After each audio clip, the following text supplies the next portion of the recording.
It's Tuesday at 2 p.m. And what that means is it's time for another episode of What to Say Now. So thank you for tuning in. I love to see you here. I've heard a lot of feedback over the past week from people who are watching this in syndication. Eddie Campos at Remax Preferred in Toledo, thank you for your kind comments.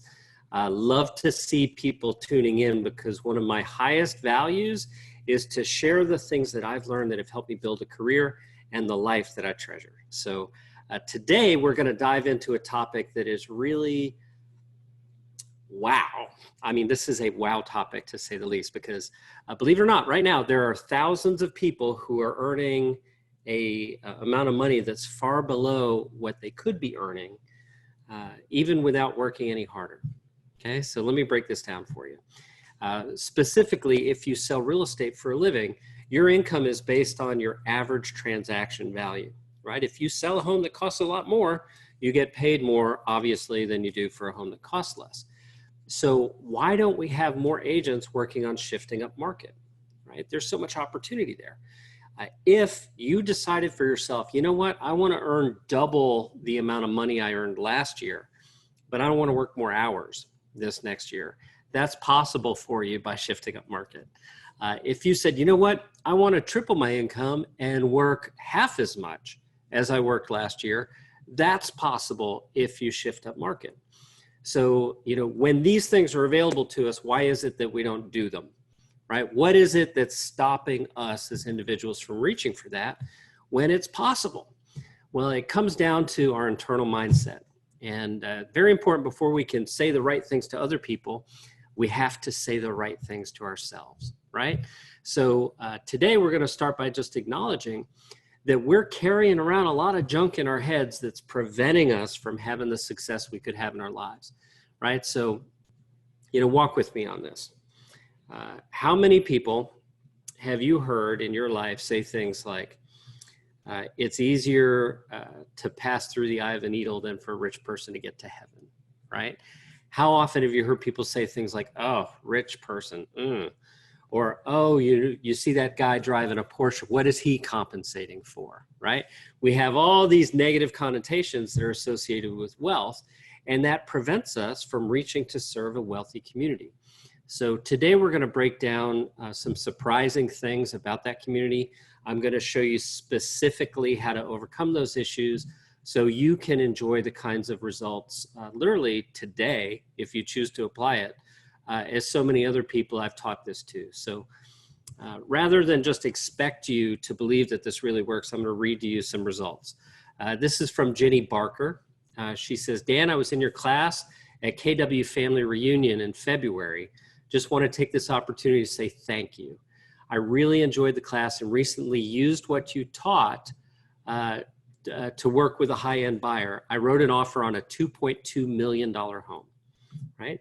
Here's something from Kim Litvak. She says, don't bring my checkbook to their transaction. That one phrase caught me the moment you said it and was a major aha for me.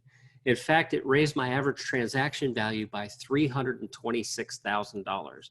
No, that's profound, meaningful. It makes me incredibly grateful.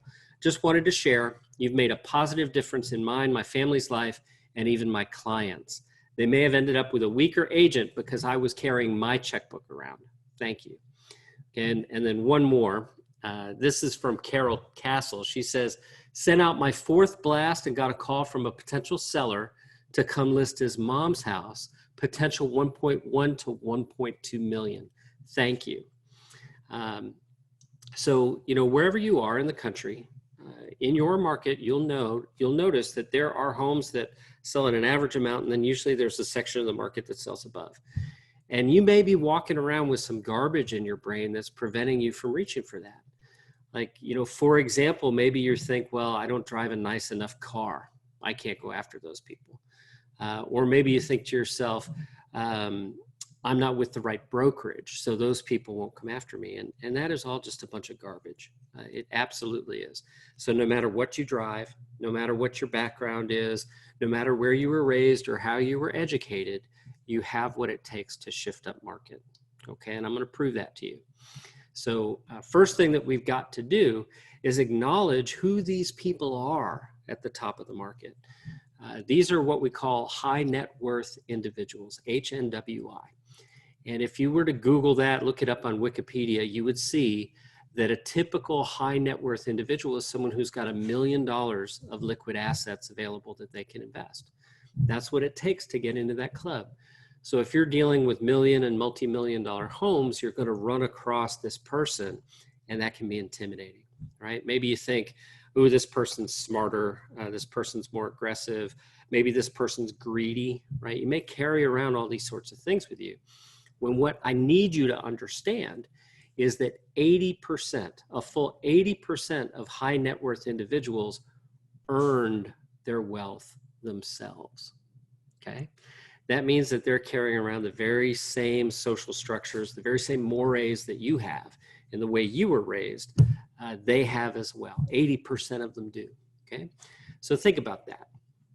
If you're raised in, say, a middle-class family, and you've achieved this level of prosperity, well, sometimes, you need some help to get over that hurdle to buy that multi-million-dollar home, to buy that luxury car, to spend all of that crazy amount of money on a luxury can feel really hard to do for people who are newly wealthy, who've created that wealth themselves.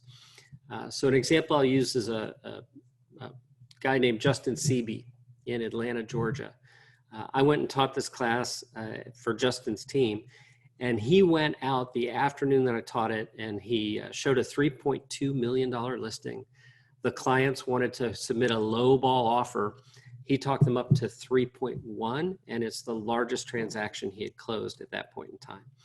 And he said it was the scripting that I taught him that allowed him to overcome that, right? So let's dig in and talk about what that scripting is. In previous sessions, we've talked about the concept of validation, how no matter where a person is in their life, they need you to validate what they want. Okay, so if you're dealing with high net worth individuals and you detect that there's some reluctance here, you need to learn to say things like, I think it's wonderful that you've arrived at a place in your life where you can afford to get your dream home. My role is to make sure that you do exactly that. You deserve to get everything you want. I want to help you do it. Validate, validate, validate, right? And then you can follow that up by asking an additional question. This was particularly useful for Justin in his scenario.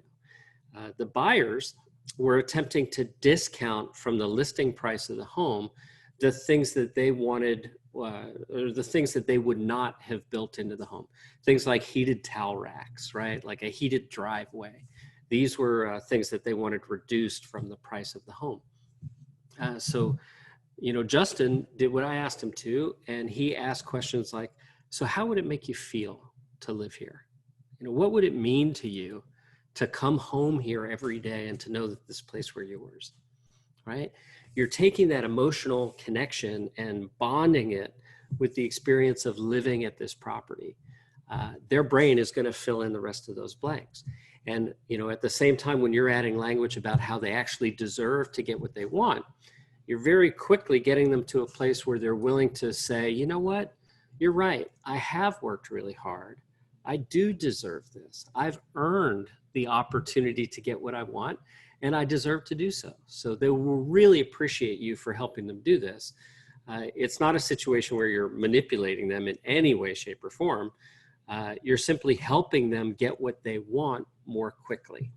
And that's the job of every professional salesperson. Now, I'm going to back this up with some data points.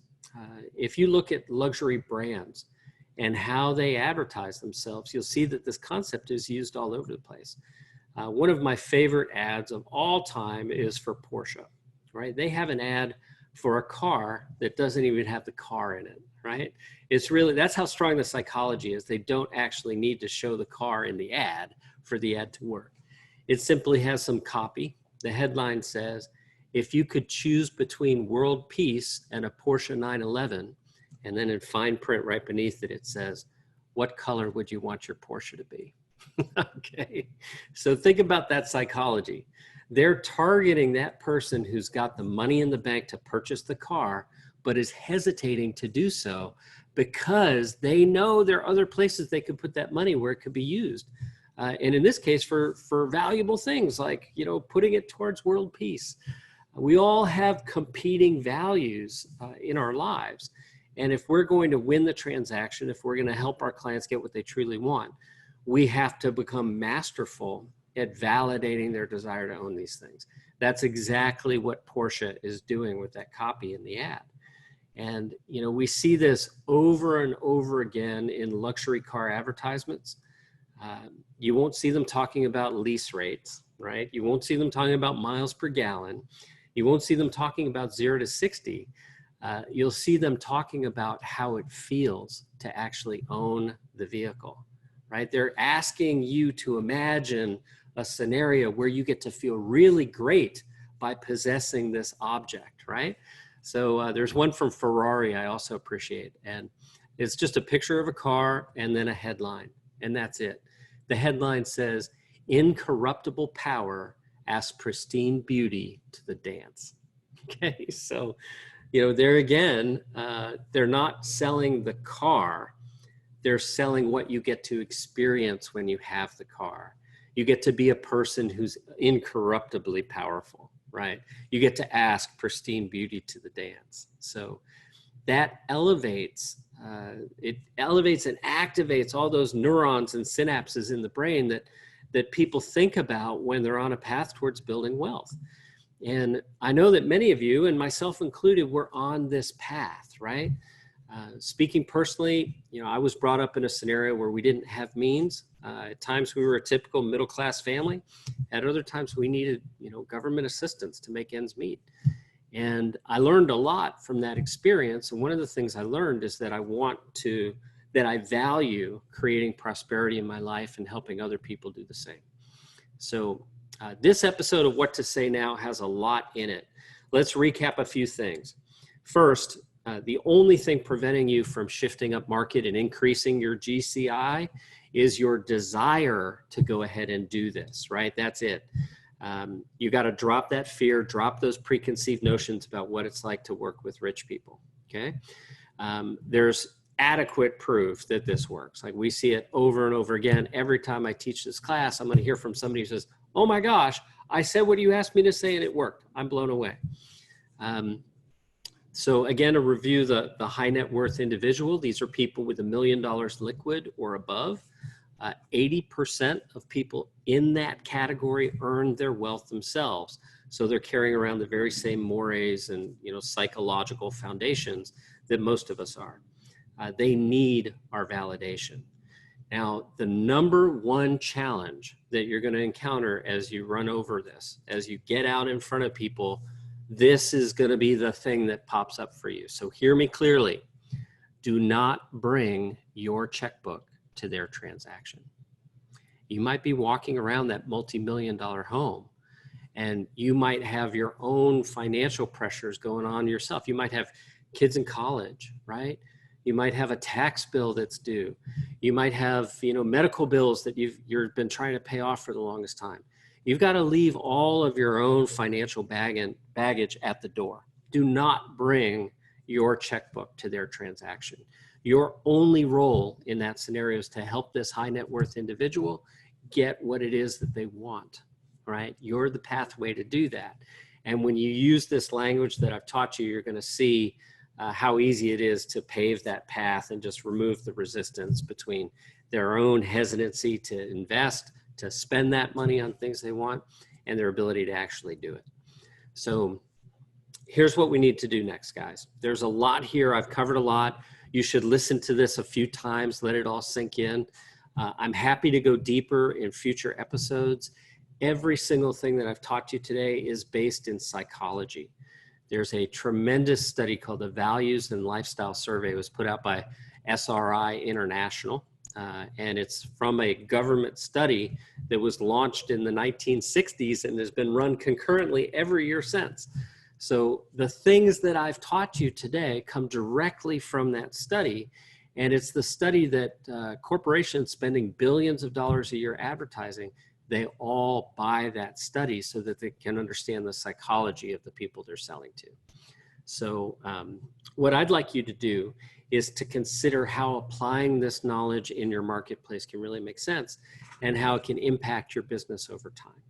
So What to Say Now, as you know, is my weekly passion project. It's a place where I pour what I know into you so that I can achieve my ultimate mission, which is to help connect the world in conversation. So next episode will be Tuesday, 2 p.m. next week. I'd love to see you there. Would love to tune in. Please go to our Facebook group, facebook.com/groups/what to say now. You can post your communication questions there. Myself and my writing team will engage. We'll help solve those problems for you. And finally, if you're considering what you can do to convert more of the leads that you're generating, what you can do to activate those old cold leads that haven't gone anywhere, I would highly encourage you to talk with me or one of my database specialists. And you can do that by going to happygrasshopper.com/apply.